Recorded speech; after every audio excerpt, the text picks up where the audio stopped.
Say. Va. Yonkoi. 7 dollars. Na. Ovene enana yedim komo fa Asante Kotoko. Beka no pana production team adarma. Omo the stories ne brain. Especially on Kotoko's transfers. Zano pano on a pom de brain. Na edim ba ko buy was Ishmael Addo. Na over. Was it Tuesday na lawyer Safudu komo Safuduku? Yeah, that was Tuesday. Edim komo platform is wana. Or my update on the plans of the IMC concerning next season. And amuntu omupeso mutu kran na season na akwa wieye ombeso mo buru nsu na nintem ana ovanya sa no mka no omzo wani bre okay anti ombeso mo buru nintem once an opana me can say be say the decision on the part of Asante Kotoko IMC last season regards to the kind of transformation on and during the summer no I almost started them no eboy of all say yan said antino be the Kotoko player status committee komo bebre sa last season because na then IMC I am there be over yan said antis be the Kotoko player status committee be yeah there we because from Danlad Muis Poite over Samuel Asamoah Fuseni Isaaku left back no Nana Benyini Amoa Nicolas Osebonsu John Tinedu Tedeku ni Tinedu ya diagra John Tedeku so okay Tedeku Wafa no, left back no yes defense Sheriff Mohammed then I got called Sheriff Mohammed defender and no more Dawuni Yaya over we mu nyina emrantia club ni jomo ko aba mfinfin wa Shadrack Addo na when you be to say Rocky Jamna ko dreams o tie be he no against Kotoko na when ya Morrison na Lamte de ne de so one extend Eric Zeze of our guys Zeze yeah on so club ni Jano Kwan yes Isaac Opon Sujan Neymar so far doing very well on Moldova. I say on the corner, I say pre-planning Hano. Story for another day. Okay. Nicholas Mensa. Of our kind Nicholas Mensa. Yeah. On also fi Sujan wa. The chanko say is item be me yan person me bodin no. The sanko. Sujan Neymar. Augustine Japan. On also mete so two kwai back men check. Augustine Japan. Of our guy Japan. Na wanya Ziggy. Julius Ofori Ziggy. Na solo adam for no. Solo adam. Na wanya Mfege. Mfege den dey man ne class or more extend. Enti ko jamrante no kwan later Rashid not dey over. On be ya man nyina akoso kama. Bounce nam so mo ye ne ntamunti no. Ya nsa na anti player status committee nsem ne sa. Oh. Sure. Aso mutimi ye ni yie. Enti se adesuade bi wo Kotoko anamuntu or transfer market na. As I said last season, in terms of economy so eja players no quite not the number of because I still have issues with the numbers. Okay. But economy yen in term no eso musua de efrim. The open no okwa wontem. Into offer for your picture on the two screen isu ya. MC Ameda Masepa. This was Kotoko after winning the league. Oh, Zebu time lineup in here. Is it Frederick Asare? That's what. But me Asare so. Okay. A Japan ko Maxwell Ajeman Akito. I've also call Sheriff Mohammed. Also, Jina Mom Jina Honos also call. Good. Na Agadas the transfer Kotkunya Kakra. In figure ko Morrison ko Rashid Note ko Mukwala ko Nicolas Osebonsu ko and Sheriff Mohammed of Onosoko intuition line up the Frederick Asare. Now the point I'm trying to make is that the first lesson here hit the ground running as soon as possible to avoid any form of litigation. Sani ankofa emransem na we biemba because obon ntem e kontem. Ebuama player no sunya time epe club. Cause all steady players here Kotoko job over. Most of them in your clubs. Then your last minute. Yeah. Yes, I started pre-season. Now be catches on any adwuma. Also be in tem. Ti me sure say I am next year be free. Do me in the summer no. I know my quite a step further. Yes. So mo poor no. Yen tintim no. Any many me ya. Ya kreti ya kanu mashasi you. Yeah, mashasi. It tells you money abrewo. No more train coach akwesi apia. Now if we could terminate say ene ewo Accra secretariat okay. Oma starting meetings, you know. Oma administrative manager I started prepare contracts. Yes. For mom bokona na. For mom pom. Okay. I'm person stay, no. Stay okay. Stay for no. Now say last season, no, I would be painting, no. On say can naturally, you know, of our studies and look at a club like Chelsea. Is it Chelsea also something more be 6 years, 5 years. But they are two Kotoko last season. Cause they are Ogum first coming, almost most of the players Ogum sign your minano. After one season, almost say job kwayo. Yeah. And as a player contract no ewa. Now Jan kwaya. This one. Because I don't know our bargaining power kesiye. Back 1 year. Oman 3 months and now 4 months compensation kura with me day. Ultimate ase ko. Baby ani pana can you 2 years over. Ana compensation odi agura on twema. Obe demand more pa. Enti wo share Kotoko players ni bi omo sense omo no ye 2 years. And on the positive na on the negative. Positive ni say obona amfa wu ja no kwan a enye den. But e fa so a there's a obesa na ko table na ho no be yire okomu. That is who disadvantage. Enti Kamara ye 2 years. Mohamed Kamara Abo say Oko 1 year. Samba 2 years. Nso we 1. Ablor 2 years. Over. Na omo ba January de bebre na 1.5. Bebre na 1.5. Eduku mi ntamoni ade. Ti info e ba na say mpanifo Kamara omo ye impress. Adwuma wo hode e bat. Yeah. Just that me who ni say can the papa mu anka Frederick Asade so stay. Okay. Because Kotoko no really na aka boy na kasa. Until I'm say Kotoko the 2 goalkeepers ni Frederick Asare and Mohamed Kamara nyina no. They are willing to give them a contract extension. So MC atimi pe omo pictures Kamara ne Fred Mami and many beje pa. Because of the me who ni say wo jai Kamara ne pe na kwaye Benjamin Chumu a wo fa here na timude kakraba because Kamara had an excellent first game against Karela. Excellent first game with Tamale. I was man of the match. But I steady a yakoya nim kakra ni through baby no. Essence ni trase. Kotoko ne Heart of Lions. Ewo Oboase Sabo no de Chobi Junior no. Okay. Kotoko ni bechem Kofi Tompo goal no share no. Hey. And no story na ba say we ada nani.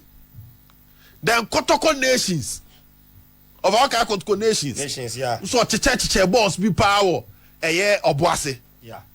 But the whole technical technique pu fit to ni mu an o sama na to aso ya. But time Kotoko Jane san so call 7 matches. Adriana, Haas, Dreams, Midiama, Gold Stars, Vision, Karela. No one and send them. To the potential and the offer, you cannot doubt Mohamed Kamara when it comes to what Odeba party no. It is a management decided some man 1 year contract extension. You agree with them because next year Africa. It is only Kamara na over. Oko Testy Africa na kind of 1 year of Obama Swako or on your Ghana. Yes. We didn't attempt ground 2 years na so no oko. And the SSL Sadu uko jina another advantage zone by maintaining that 2 years margin now. It's all the only car no be out presented 2-year contract. Now only the car no so on principle by 1 year. When you 1 year of all but plus an insurance year at which I'll bet me the eye on your be moving forward. Sure. So the Omusia last season, no a step further by renewing contracts. Will the player sign of a me sure say, oh, see, I say Ghana, but maybe a ding chair Ghana. Maybe a ding chair Ghana, pa. Oh, yeah. And I say, your baby, I saw a born alpha baby, co baby. A Kamara, time or babu. Nenye half ya be and your royal be an noble. Even though he's a good goalkeeper, but no need a top class in Guinea. But coming to Kotoko, ending the season by even winning the FA Cup, and going to Africa, raising the profile, Ebe Buano as a player. So staying 1 year, you can easily use the Africa competition at your convince, plus additional money for him to stay. Of a dear Bakwa, me penny say, Kasare Sontra. Me want to say, Asare the enemy. Yeah, sorry, do make it in mind now. Matisa meeting I was say, I could see the number come for the last time. I could see the neck, but mid-year, cause tea baby, but me want to say bedding. Bedding. But can we yano? Oh no, the Amana here, number 1 slot on our own yano. And no come because he will not have to extend and sit on the bench. And no name come on. Pese or better not to bench. Now you raise the issue of competition, competition war. But the Ukrainian said the goalkeeping department is a bit dicey to manage. But I love the effort from the Kotoko management with Coach Akwesi Apia. And Rana, many scouts be dinkomo. Local scout, yeah. Ahas for rely on him. Asante Kotoko rely on him. Local scout. Okay. And I know catcher me say one thing about Asante Kotoko IMC on who during the summer transfer near say someone know what Trasia or some debut or kind of convincing player. And I'm the example of Lord Amwa. So what tara for phone friend Lord Amwa. Emma Lord free brekum. Eko akra, eko da watara fie. But who ya ni sa Asante Kotoko after say Emmanuel Boahe. Who guys are nations boy? Yeah. And I got konene wia ni sa. Our car said there be or 6 months contract be or Ireland or kono. Kotoko switch your attention call Lord so na pinkani ni di nkomo 1 2 3 na boy no our tara akode e say sikasem part ho there but he find way of convincing him. And I also want to trust players afuduku say they no can say they will do everything possible to keep Asare. Ebia sa skill na sa scout they catch me about Kotoko ne kwa mfa so yom nyoma. Maybe they can use that to convince Frederick Asare to stay 1 year, but that is also positive. Now a chile Samba here contract extension and yet discussion over. Bon now abono. Unse nra ewa Kotoko training no. Coach Karim Zito at the point about Samba number 6. And nra Kotoko training. Yes. Also Tedeku Tinedu. It's because of Mummy and Dino. Yeah, John Tedeku. Tinedu Epra. Where somewhat Tinedu. Somewhat Tinedu Epra. You cross Abbott so say Pekia you and Ra. Minim said no be Mammy Prince Young na Mammy Sisia Menhe or say yeah, good afternoon Tino. And your team okay. I say good.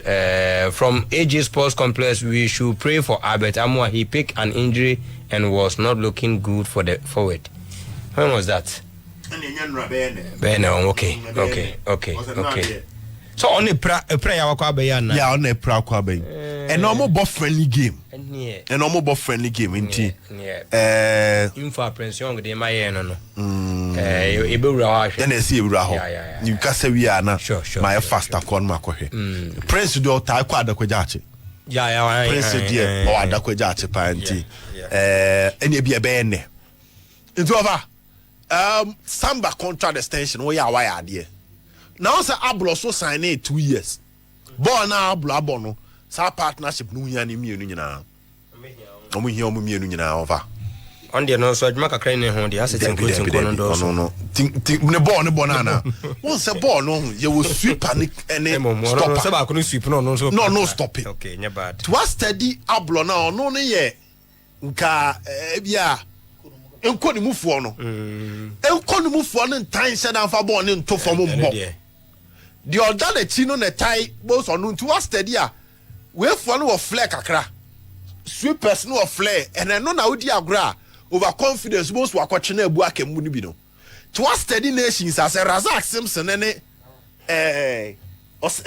samokofo ba osakofo ba osakofo no di agora no kwosoro ba fom abeso osisi Razak Simpson no the flare bi ase nkacha bi sanete ti wan he ya obebo the other nkacha na ebo na basu because ono betimi ne nan bankum na twa pass bi but wan he wo yi de oya man mark no no bokikre oni free no ho pe asamaba enti Kotoko ye lucky with that partnership between Samba and Ablor and they should do everything possible to maintain them na over ewia medin komo wa Ishmael Addo nsem no ho enti me sure say echire ho de you bring some level of consistency, which is very important. The last time now, Captain Amani will be doing corner, say, Kotoko team for the past 4 years.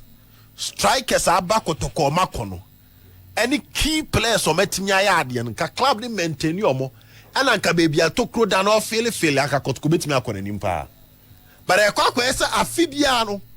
No bia on the modern boss so near a janabano no no eja hoko onu ja hoko a no akofo biaba na baby enyu dada no say feeling today bia say o feel because if Fabio Gama obi to say Rich Molamte Mukwala Sonny Yakuba ebia wanya Kwame Poku before so okono on ko try na ebia wanya obi say Mbela Kabo say can ni won ka only problem bi mo because consistency here juma but once Mbela na ba no aya ade na okọ na asa ko po bi aba once we left honye na wo po bi ntide bi asa na wo ye feeling nti e matip ni ntimi nkọ nanim so when you are maintaining key players on function here like Yeka Kamara Yeka Lord Amwa Yeka Patrick Esiedu Yeka Samba Yeka eye Ablor achapa na wo sa Kotoko back for omabo together be 3 years. Now, but trainer study said together bear 3 years and see. Acha 1.5 most will be called. Now they be I say they be now or the beginning stage or the failing stage. Yeah. Now Ishmael don't come on over. Ishmael Addo for Lions no. Why Kakra? Yeah. Yes, between on this summer test guy and on na position here, but pick him back. Now, Monday, you know, and so guy no. Wahid no, yes. Wahid need the possible. Now, because since we upper 2 strikers, Wahid need the over. Very possible. Yeah. Also, no free agent. Na you penno. Nations. And Oguma ila say no or can yes. Also, no a free agent. Okay. And now, on no question release letter could free. Oh, so I don't know. Say, Omunchiomoka. Enti, on say Muhammad Abdurrahman who cried Kotoko. No, assistant on so to me hold on any player. Oh, there be no with me Toby. Say almost no, I'm plan the problem. Almost to Toby. Almost Toby. That's our cause of more. If you know, almost to me to Toby. No, almost to me to Toby. No way announcement. No, my after announcement, almost Toby. Almost back. And I sanction. That was answer. But for now, dear, over. Boy na gini release. Okay. Now say baby adru no. Obi gini release no e free a. Na be ka de wo betimi de ayden ato table. Amana so nani. No crane say Maso Kunadu be coaching next season or Ghana League, you know. Oh, and for sure. But baby obe coaching ni enim. And also of actor kakra boy no so. Yes, pa. And also yeah, story no na so woni me rami boom. De ma pekini as a Maxwell ne boy na kasa. Aka che ne say ono Maxwell ne be coach next season. Na baby ono Maxwell ne be kono. Opese o de Wahid ne kan woko. Na osa kwade tuna so say if anya possible go outside na go outside. Boy nam so ni mbo ho. O ya de. Ohwa. So tu kwa Mbappe. Okay. Na kot company fo ni hia no. Ofom na sign contract. On say you want tiase and you what they assign. But kofo na je letter ne hwe ehun say e kwan da ho. And on the two boy and him say they have the desire to keep him or let him play for Kotoko next season. Johnson no the ababe Canada. And he's also part of the conversation. Oh. But Ishmael no Wahid nimbo the same position. Ishmael no we tire kakra che Wahid no. Wahid no wo. Fan say ka midfield na. We no boy tire kakra che we bo 8 we to more 10. We say we to about 8 about we no betting add more offensive than Ishmael no. But if I say Lions and call for na ewiem ni omo din komo no mo say e be den cause omo de simprempro omo jina makoko be de ba akopa ne boy no. Ona yes kana open yes kana. Dem scanner omo no.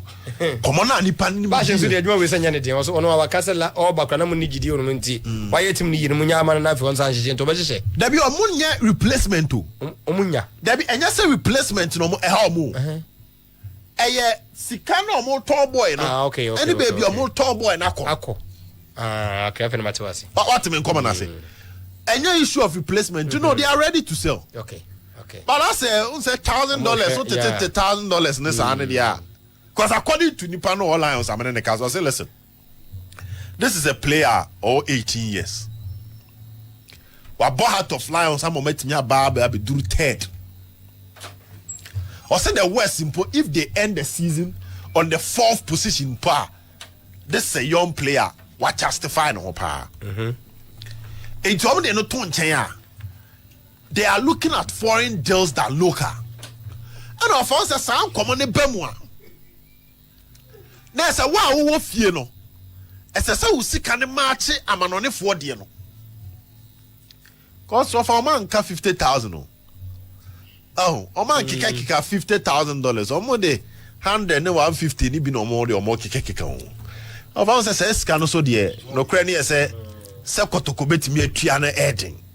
Say Kotoko pan we say Kotoko atua $150,000 the my local player the offer. E be Eden.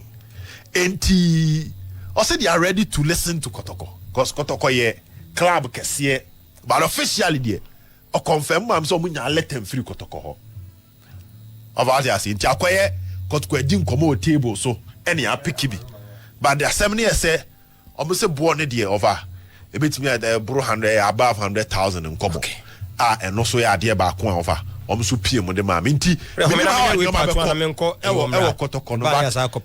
Or my chassis and Temmy, yeah, Babon, Musa Quada Quajach, Minocona, Omunum Junior side in a boy, 3-1. Yeah. Now, first half of the back end in Anna, Unya, Sapra, yes, and near some near king. Said na medical team crowd rushing no. Mint say den but ye mon pay says e ka no. Excuse me, enkoye den. Ti my brother Prince Young no ama ye info no de call so nyina. Almost 3-1. But amu epra no. Esi first half no be kona we na 15 for no mbo agre o. Okay. Omoba senior team no crowd training. Wo counter back is hwehwem bia na ye hwe de kofa buy. Nti an shut down ti na nkomo call ma me bi bata de no ayi eno ye den kra. Fabulous Evelyn de mum. Ampem da kwa. Board member no. Evelyn na ampem da kwa. Ashtown ladies or fabulous ladies or ampem da kwa mu ba kwa na nkomo person komo. Ele o mai. Omuni bi se Kotoko na nkasa ya e wo Kotoko books mu de Kotoko ye wo the books mu ye the youth team ye. Yeah. And so far of I more mabaso I think say youth team ni there for the division 3 come about because normally Kotoko youth team no motia of about say na hype ya te ya justify enu na sana we tesram ba say we dey air traffic air traffic akra e o monta di sim ne kire se club ne ni abro mo these are players that to some extent club now register more. And maybe create the senior team in the matches, which is positive. And I said, do level says do Wednesday now Kotoko some about friendly match or more match playing time ni bibria over omode omanya ebia division 2 bi ni omramba omne youth team but said the no boy ni nyina ye ebe the boys ni profile ebe the boys no confidence e ma say obi kure free youth team num kra ba senior team num over enya din bebree den many pan because basically the person is always around when you guys are playing. Until on the youth team score there, I think consistency they need to upgrade it kakra. So uncle to say we moyaye under 17 bisano. Nanka our 15 be an hour 14 so ede e wo ho etechiri because I say yeah that's sorry na that is a Kotoko youth team players 5 I jan to Kurum Hasa. But that's why now Kotoko Samba ton Kamara. Ato Albert Amwa Kampuku aton Kwame Pukua hey ebesi Kuruma. But that's why next Kotoko Isaka Addo yi waton Avoka waton Ali Mohammed waton ebia Nanaya Abuahina waton youth team boys nebia Dr. Lawson Bay waton na over be meka because you be okra hu da. Hey, your mom follow youth team the part because kola we dear. Kesi nke den your man be boss senior team no but you won't get that complaints nessa. And on some kola no ton eboa. Especially for club like Kotoko enyanguye. Nze o club we could be good but sa club no could go timi otimi ko job si amanone. Na later wajeje na ade ere wajeje ne kakra free ho. Na Kotoko na obetimi say from now to the next 40 years and that's all. Enti wo kra den ka ofa unsuru kra ope club bia ebema their movement from Africa to Europe no I smooth because that's the big issue. I as a raw material as a good kruma a good ne ade of polishing from the raw material to the finished article na air how that's why we need industrialization where a kruma enti football no so how no because it minya kola bi wa ha no akọ Norgeland where you see the right to dream a year path. After 3 years, no about a big star. But no Ghana have 4 years ago. What it means that the old local based player you about 6 years when to polish that. Then materials you did develop talent no pa then shed any baby. Over your coast oh heboa. Dear back when my real hope is a player pra. Medics no park no so you soon block. Enjoy my that's Ano ko he bia chu no mo spray no mo spray ho majority of them amena boy ni omo de hwi wom to bo se player no pre bi hihye no e de enhye no so a ya hwe ni yie na da chwo de e ko nanim ti akwa 4-5 years mo so de ya on e boss abete ground na aye na career e na ne ka ise kopon asem yo o ti gan we press over okoye ente so pre press out that is it nti I'm happy with the youth team hoping that consistency here ebe adwuma ewo omudwuma die no nti and so Lord abobodi bi Lord amo ebo okay friendly ni bi also no you full training and then wetimi abobi yen hwe send your players to better cover let me abo asante koroko moving forward and I say obe over so games are make us say hwe over no sir Obed try to talk about Kotoko recruitment and what Kotoko should do and then almost starting in term and so on and so forth. May one person of as but translate them say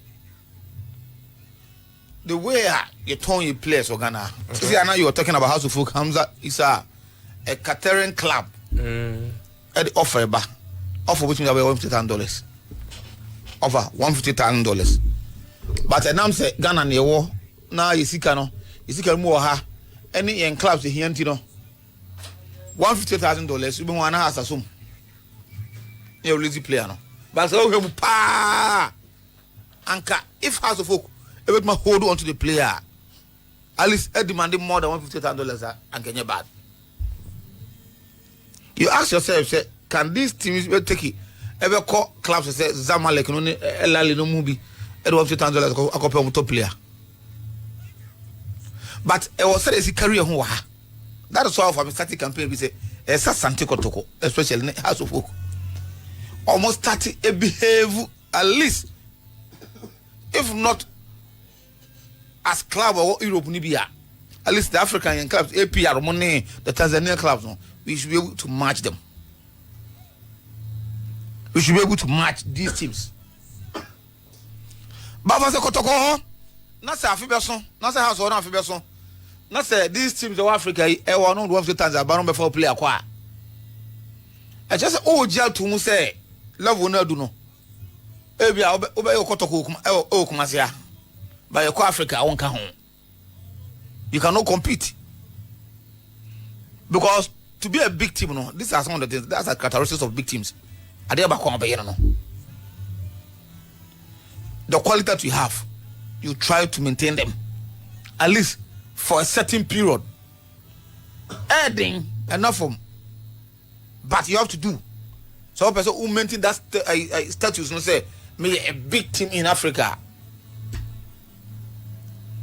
But when we are big in the book, but and a big realistically say yeah, come big teams are near the work home.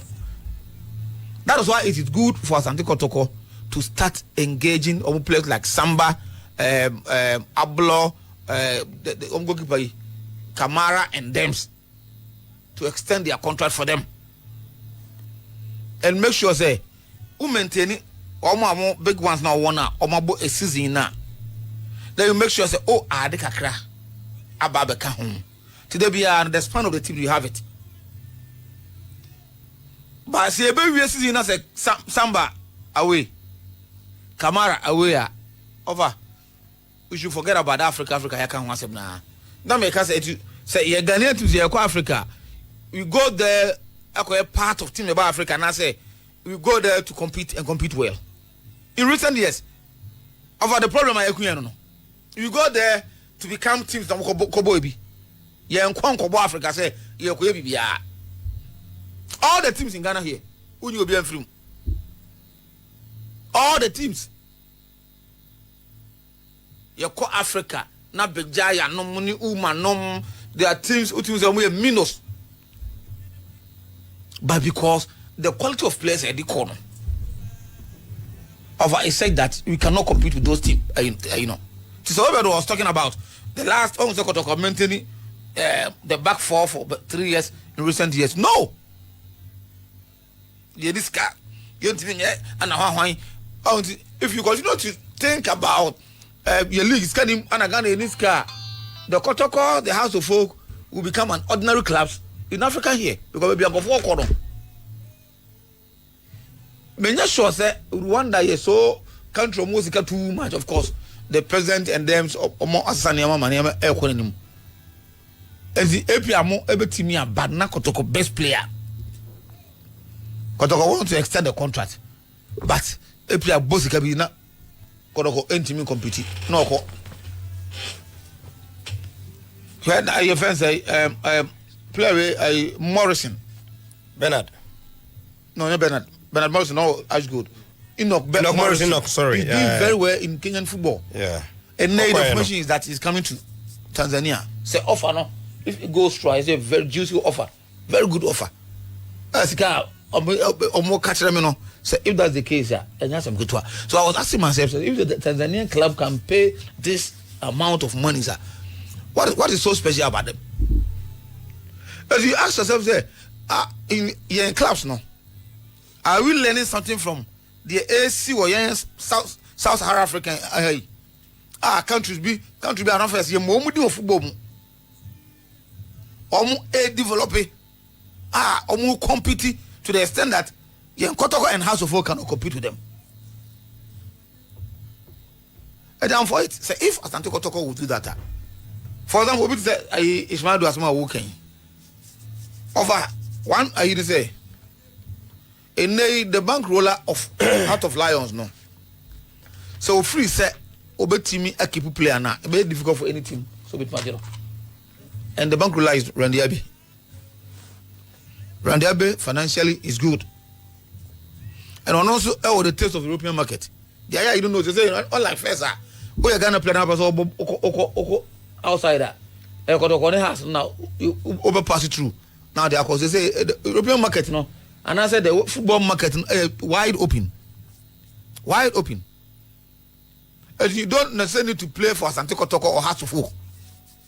Because teams that work on air ton players outside market no. Of us a Cassie transfer crack and Kotoko has to Amunsum Ghana ha. What I say? Robert McCarthy said right to dreams Premier League been on board. But yet when it comes to say young ton players in Nisika, me also say there's a team in Ghana here would compete with them. So ISHMEAL don't know one player a better damn Asante Kotoko because of the Heart of Lions owners no. Omu who say or one of omu priceless asset obetimi and so they are torn and you be there batinum. But the Kotoko education about Kotoko say if they so want the player, they should face them. Name your price. Now the must bet me. And over in football no, I a whole lot. We need to work hard to make sure that wherever I say pepesika, every teams we no good. For example, House of Folk. Talk about there's all in terms of Pobi Mine and them say why no we. Now they have to get back to the field of play. House of Folk have to get back to the field of play. That is why now sometimes it did was supporters in behavior. Both teams in your house and go. What I say, open at the pa, but you don't want to contribute. You don't want to go to the stadium. The supporters, so they are more teams now. It will go a long way to help them go for play and pay. So in the system, I think a whole lot of issues you're discussing, especially both Asante Kotoko and House of Folk. So I don't go to support the beer because Africa. Because supporters, almost test for Africa is on the high. But over, said nay, said you persona, also the team now.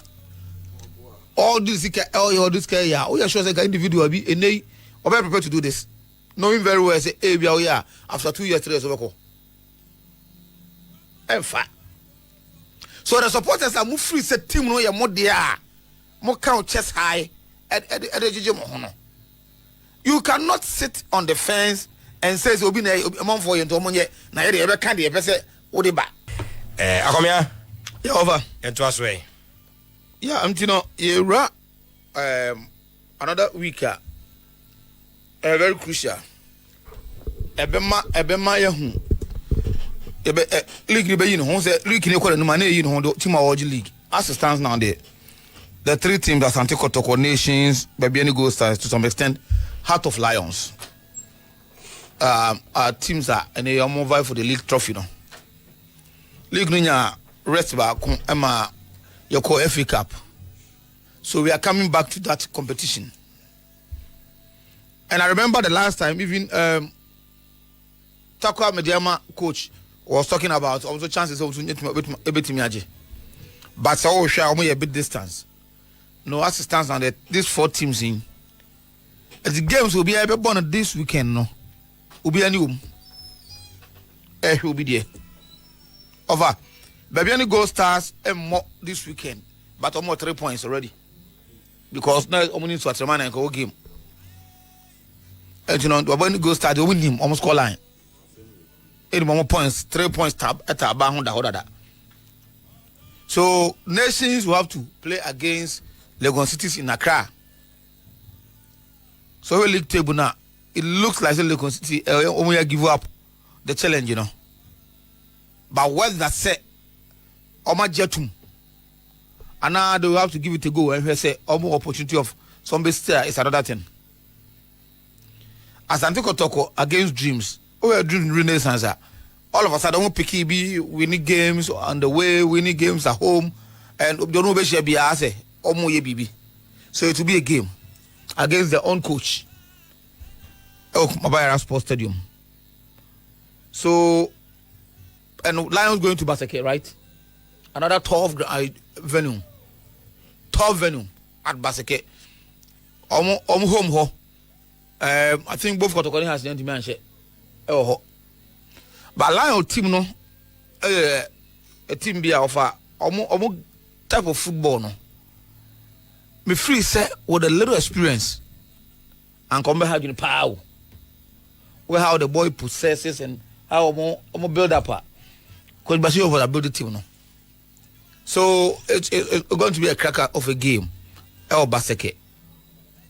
So I think say a weekend and fixtures are if you know any who you papa. I remember say I think say Obed or Zakito started campaign be saying these teams games no telecasting live. Zakito kai. I remember that.